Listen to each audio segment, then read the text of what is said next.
Potong je habis kan.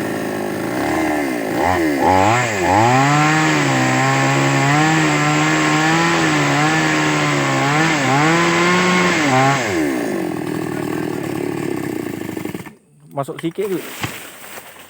Dah.